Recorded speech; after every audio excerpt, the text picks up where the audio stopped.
Nathan Beats.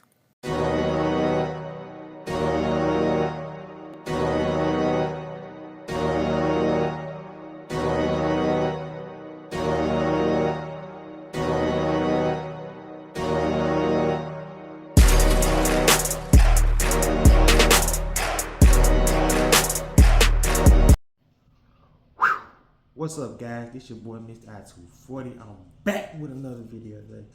I'm sorry, guys. I've been busy getting my mental right. I got a lot of personal issues going on, so sorry for the delay for the episode today.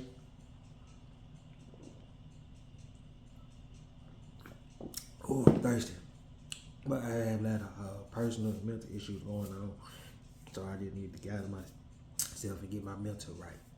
You know what I'm saying? But I did miss y'all. But with that being said, I want to give y'all another episode today. But before we get to that, I want to thank the Lord Jesus Christ, whatever y'all want to call him, Yahweh, whatever Israel call him, everybody call him. I want to thank him for blessing me with another day.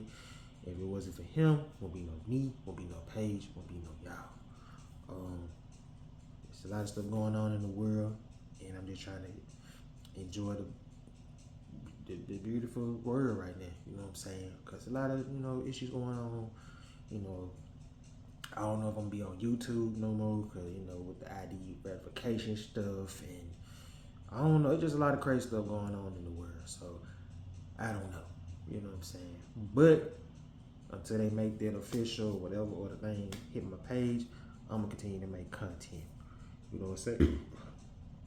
So, if you're new to the page, comment, subscribe, hit that notification button. So, with that being said, today's episode is about one of the greats that didn't get his chance to get his big break in WWE or in the wrestling world that a lot of people just don't know about like that. And I'm talking about the man who went through a midlife crisis. Looked like Wesley Snipes and Judge Dredd. And the dudes from the Robert Townsend movie. I forgot the name of the movie, but if you're black and you know the name of the movie, put that junk in here. My main man that I'm talking about, the Birdman. The original Birdman, not the rapper. Not the rapper. The one that had Frankie by his side. A Union City's own. Coco B. Word.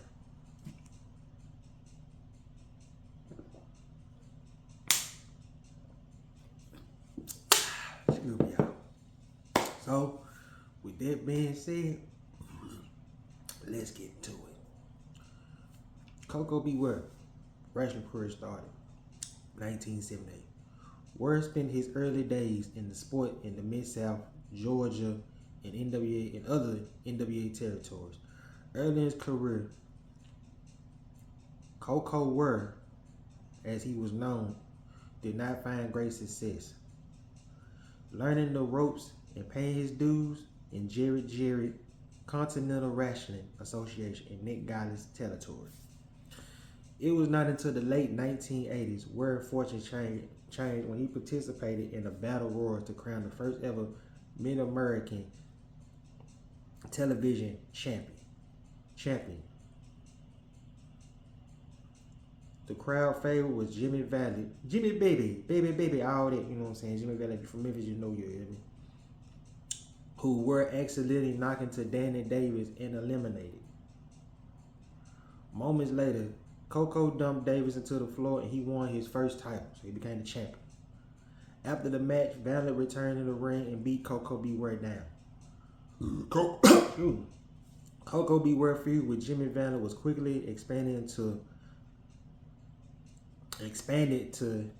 the heel Tojo Yamamoto and Word ally Tommy Rich.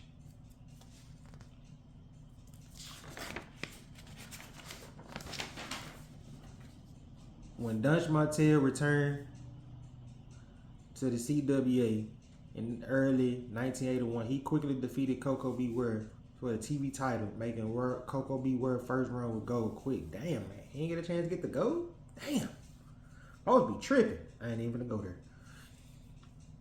But then, of course, we got his other characters, Sugar Brown Sugar and Stagger Lee, were floated into September 1981 when he was chosen to be referee the Southern Heavyweight Championship title match between Jerry Lawler and the Dream Machine. Were unfairly counted Lawler out to give the Dream Machine the victory, a decision that did not sit well with Jerry Lawler nor the fans in Memphis. Coco Beware quickly aligned himself with manager Jimmy Hart and his first family and changed his ring name to Sweet Brown Sugar. I think Stagger Lee was Junkyard Dog, I'm not sure. Sugar never got the best of Lawler, but did taste tag team success alongside Steve Kermit, which was Skinner. Then with Bobby Eaton. Eaton and Sugar won the AWA Southern Tag Team Championship. After successfully teaming for a while, Sugar and Eaton started showing the signs of dissension.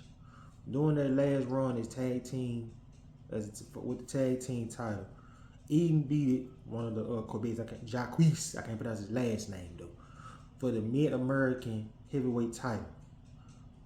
During the interview where Eaton and Hart bragged about the victory, Sugar complained that he was unable to win the Southern title from Terry Taylor.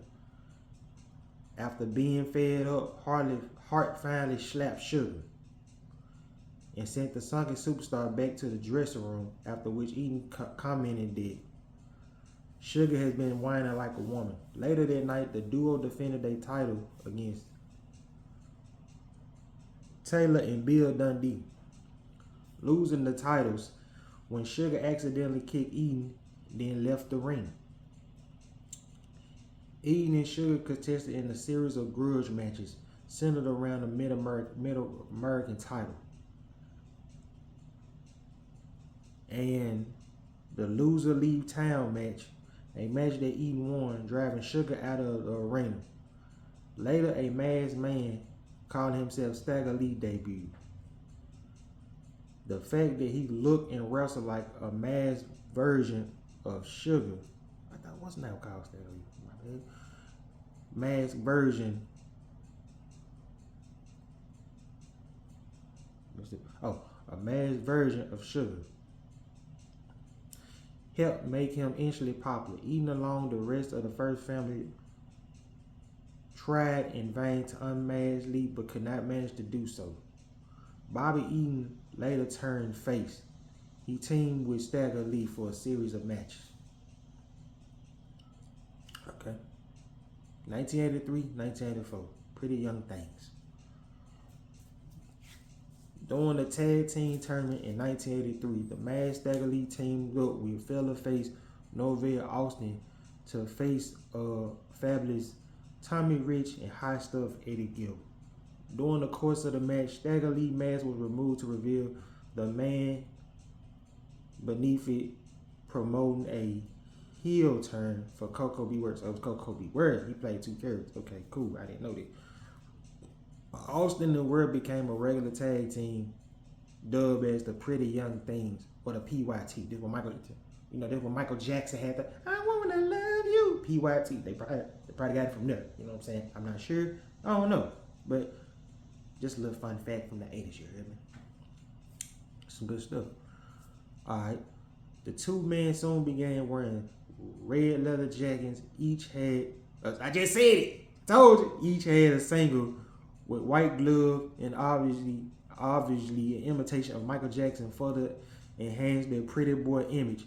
The team defeated Elijah Hakeem and Kareem Muhammad for the AWA Tag Team Championships in 1984. And almost 2 weeks, and then 2 weeks later, Hakeem and Muhammad regained the tag team titles.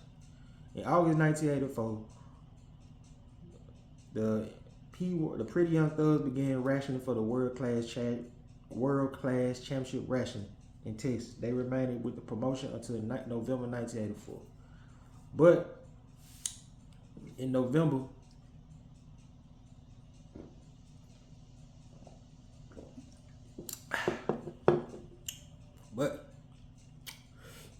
in December, the Pretty young things began wrestling for championship wrestling from Florida on February 26, 1985. Austin and Ware defeated Jay and Mark Youngblood to win the NWA Florida United States Tag Team Championships. But 2 weeks later, on March 5th, 1985, the team re-lost. Damn, Coco, bro, you can't get a break. They let you win the belt? Nah, bro, you can't do that. Damn. They lost the tag team title to the Youngbloods, and they left the promotions in 1984. They left the promotion in March 1985. After dropping the gold, the Pretty Young Things returned to the Continental Wrestling Association in 1985. There, they won the AWA Southern Tag Team titles twice, both times from the Fabulous Ones, Steve Kerman and Stan Lane. As they feuded with at the top face of the team of the promotion, the team dissolved in July 1985 when Austin left for Continental Championship Wrestling. Then, of course, his 1985 short little run, NWA champion. In August of 1985, Coco Beware won a tournament for the vacant NWA Mid-American Heavyweight Championship. He held the title until October. Okay, he got a nice little run, cool. When he lost to the great Harley Race, he regained the title the following month. His final reign ended in January 1986, where he lost to Buddy Landell. Then, of course, Coco Beware left for CWA later that month to join UWF, where he left CWA to join Universal Wrestling Federation. You know what I'm saying? So, Universal Wrestling Federation. In February 1986, Coco Beware moved on to Bill Watts, the racist, Mid-South UWF territory, where he started calling himself Coco Beware. Words was persona of a face who entered the ring to the theme of Morris Day, the Bird. That's when Frankie came along, he started doing the dance, all that. If you know Morris Day, shout out to one of the greatest musicians. He left the promotion in August 1986, signing with the World Federation. I'm surprised they ain't got the controversy when he beat up dude in that wrestling match where I feel like he never got that big break in WWF. I'm surprised they ain't got that. Let's get it. The WWF, the Birdman. And I ain't talking about baby them. I don't want no smoke though. I'm gonna put some respect on your name. Alright, cool. So, in August 1986, Coco Beware signed with the WWF, the World Wrestling Federation, where he was a fun-loving character, the Birdman, Coco Beware, a persona that competed with a Macabre, I guess that's the bird name, I don't know, named Frankie, where he made his debut as a fan favorite on September 6, 1986 episode Superstars, teaming with Paul Roman against the Hart Foundation in a losing effort. His first victory was on September 7th on the episode of Wrestling Challenge against Bob Bradley. He made his entrances dancing to the rings to the tune of Morris Day and the Time of the Bird flapping his arms, carrying Frankie, who sat on his shoulder. I think his shoulder. Who sat on a perch at ringside while Coco Beware wrestled. He had bright outfits, colorful sunglasses, a consistent smile, and a vibrational singing voice. Man, damn, can you at least face Hogan for the belt or something, Vince? I don't know, man. Damn. Just saying. But especially a voice, Coco Beware was popular, especially with the younger crowd. The WWF crowd mainly catered to during the 1980s. Also, he sang on the track of a 1987 WWF album called Pie Driver, which then became his entrance music. The song video featured top wrestlers of the day like Hulk Hogan, Honky Tonk Man, and of course the owner, Vince McMahon, wearing a red Hulkamania shirt and a hard hat. Wow. Anyway. Alright, cool. Coco Beware gathered his first big win on the initial WWE run when he defeated Harley Race at a house show in East Rutherford, New Jersey on October 13th. On the television, his first major showcase was at November 29, 1986, a Saturday Night Main Event where he defeated Nikolai Volkov. He was then granted an Intercontinental title match against Randy Savage on November 16th, which I know he probably didn't win. But of course, the bout went a double countout. Damn. The same taping later saw Koko B. Ware defeated Savage in the card out in a dark match. God damn. Couldn't get that shit. What gonna be Randy? Randy was hot. What you want me to do? Alright. Ware often lost to bigger stars such as Butch Reed, Hercules, Greg Valentine, and the Big Boss Man. From 1987 to 1993, Ware appeared on several WWE pay-per-views, including WrestleMania 3, where he lost to Butch Reed. In addition to superstars, main event being usually to make established or rising stars look good. So basically, he was a damn jobber for 6 years. God damn, Vince. Man, that's hard. Like, you ain't shit.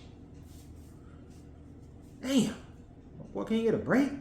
Make him, man, you gotta lose all the... I see why Bret Hart left in 97, because I remember Bret Hart was, Vince told Bret Hart, I'm just gonna make you a job and you're gonna lose to Shawn for like a year. I see why Bret Hart left, Bret. Damn. Whatever. Koko B. Ware was the first wrestler on the television to fall victim to newcomer Mr. Perfect. Goddamn! On January 7, 1989, on the episode of Saturday Night Main Event. While Survivor Series, Ware became the first wrestler eliminated by The Undertaker. I don't know if y'all saw Undertaker thing. Undertaker him for to get the jacket, because Koko B. Ware feel like he had Tombstone, bro, hard as hell. And they ever get the jacket. Watch Undertaker 6 feet, whatever. I forgot the name of that Pocket Avenue. So then he lost Mr. Perfect in 1990. Undertaker. And that was Undertaker's debut. My bad, we back. In a press cue to what a regular team years later, Koko B. Ware occasionally teamed up with Owen Hart wrestling as the Blue Blazer at the time throughout 1988 and 1989. But during the 1989 European tour, Koko B. Ware was fired for his part in a physical altercation with Jim Torre. Torre had used a racial slur during the argument, after which disputed turned physical. Koko B. Ware was later rehired a little over a month later. Hell yeah, bro, you finna call me the N-word, bro? You finna get this work, cuz. Man, F you. I'm sorry. Damn. See, that's probably why he getting screwed a lot. You know what I'm saying? They know Koko B. Ware wasn't going. He went for the play that get alone game, like Mark Henry. Mark Henry told him folks, stop calling me Silverback, you hear me? Let's get to this part. High Energy, 1992-1993.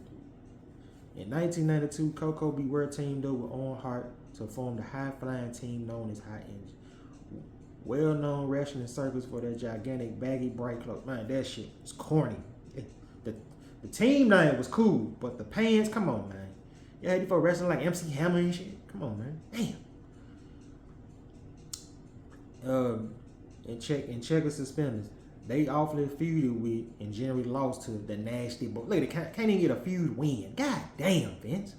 Lose to the Nasty Boys, the Head Shrinkers, and Money Incorporated. They only made one pay-per-view appearance. The team lost to the Head Shrinkers at the 1992 Survivor Series. Koko B. Ware appeared in the first match on the first episode of Monday Night Raw in January 11, 1992 in a squash match to Yokozuna. God damn. The team ended in March after 1993 when Owen Hart injured his knee. They lost their final match to the Head Shrinkers on a live show on March 10th. Damn, bro. That's hard. Then, of course, he returned to singles after Owen Hart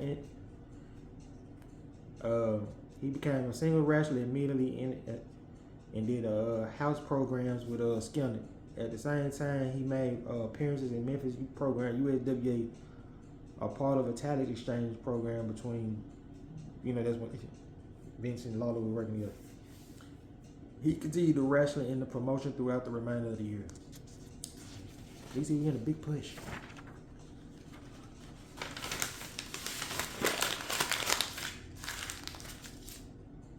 Alright.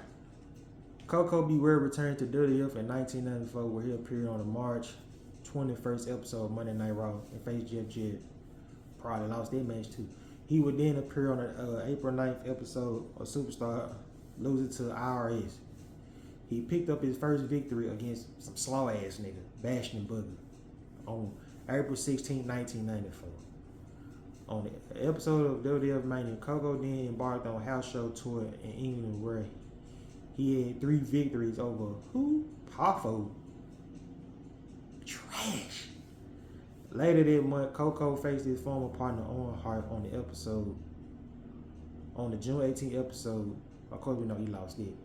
He ended his WWF run with 3 straight victories as he teamed up with Bushwick Luke in house show matches in the Philippines, in Hong Kong and Singapore against Reno Riggins and Barry. Hey, that cold. He was a cold jar. Barry dude. That boy was cold. And his last run in Memphis, USWA from 1991-1997. And his last run, he made his debut in USWA. By 1992, the WWF and USWA had started a talent exchange, which Coco Beware returned to Memphis in the USWA. Coco had more success than in WWE. Of course he did. He won USWA World Title twice. Once the Kamala from the Ugandan Giant. I don't even want to start about it. Y'all can watch the episode. And once from Jerry Lawler. Coco had also hooked up with Rex Grove and won USWA Tag Team Championship once in 1993. He feuded with Brian Christopher and Jerry Lawler. Then he left before the company shut down later that year. And of course, he made a few appearances over the years and stuff like that. His bird died in 1992. And with that being, and of course, we all know by 2009, he was inducted to the WWE Hall of Fame. You know what I'm saying? So Vince, I guess, showed him some respect. But my boy did have a legendary career where he won the Badger State Pro Wrestling Heavyweight Championship once. He became 2-time Tag Team Champion. He won the Florida Championship NWA Tag Team Championship once. He won the CWA Tag Team Championship twice. He won the AWA Southern Tag Team title 7 times. You know what I'm saying? And my boy had a legendary career. I think he lived in Mississippi because I got a funny story. I thought I met the man in Mississippi. You know what I'm saying? I saw a dude that looked just like him. You know what I'm saying? But with that being said, I'm writing up there Brett versus Sean right now. So with that being said, I'm almost done really. But with that being said, so they'll be dropping soon after I drop this. And with that being said, man, I love y'all. I appreciate y'all. I'm out. Peace. God bless. Nathan Beats.